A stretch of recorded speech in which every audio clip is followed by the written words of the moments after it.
How do you stop a house cleaner from talking too much? Wow, that is a great question, and we're going to talk about that today. Hi there, I'm Angela Brown, and this is Ask a House Cleaner. This is a show where you get to ask a house cleaning question, and I get to help you find an answer. Now, the question came today from somebody who wrote into the show. Did you know you can write or call into the show? And how you call in is you go to askahousecleaner.com. Right there in the corner is a little blue button. You click on that button, a little microphone appears, and you just talk right into the microphone.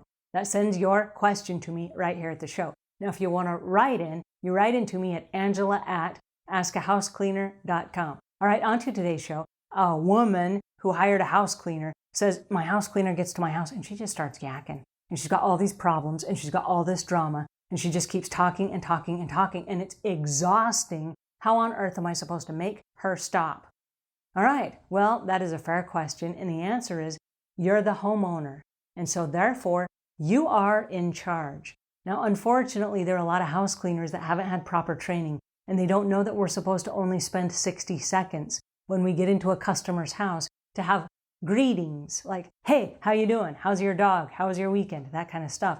As you're putting on your gloves and your shoe covers and you're unloading your supplies. But after that initial 60 seconds, both of you need to go your own separate ways. They need to go clean the house and do what they're being paid to do. And you need to go do whatever it is you're doing, okay? Whether you're kicking around your house or whether you're working from home is irrelevant. But you need to get out of the house cleaner's way and they need to get out of yours. So when they come to do the initial walkthrough is the exception for this reason.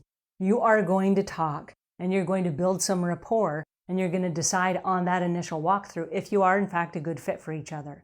Now, being a good fit for each other means they are qualified and they convey confidence that they are the right person for the job. And then when you say, yes, you're the right person for the job and you're hired, that's when things change, okay? That's when the dating, if you will, ends. All right, now we move to the next phase, which is a business relationship. So let's move to the business relationship, and here's how it works. When you come to my house, and you can tell this to the house cleaner, I work from home. So when you come to my house, I promise I won't be in your way. And I expect that you won't be in my way either. I will move from room to room so you can do your thing, and I trust that you will let me do my thing. So I enjoyed visiting with you today, but we won't chat when you come. And then they go, oh yes, I understand. All right, now that you have that verbal agreement, when the house cleaner gets to your house, you can do this 60 seconds on them.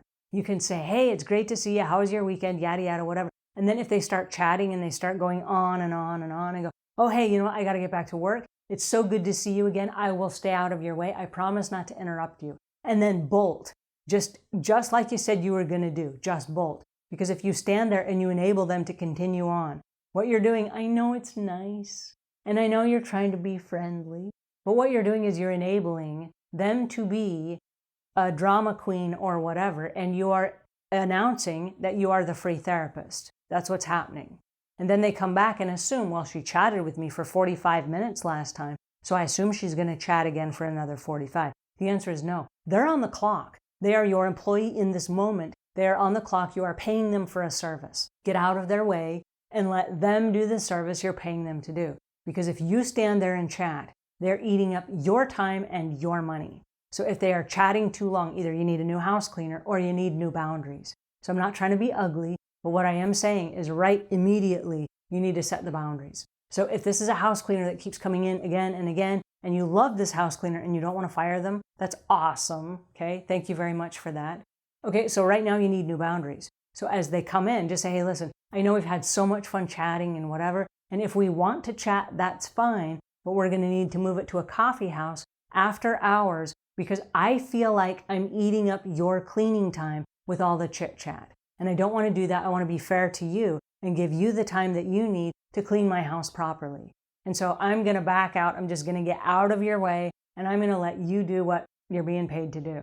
Alrighty, that is how you stop a chatty house cleaner because they can eat up your day. All right, that's my 2 cents. If you found this helpful, please pass it on to a friend. If you have questions or comments, you can also comment below. And until we meet again, leave the world a cleaner place than when you found it.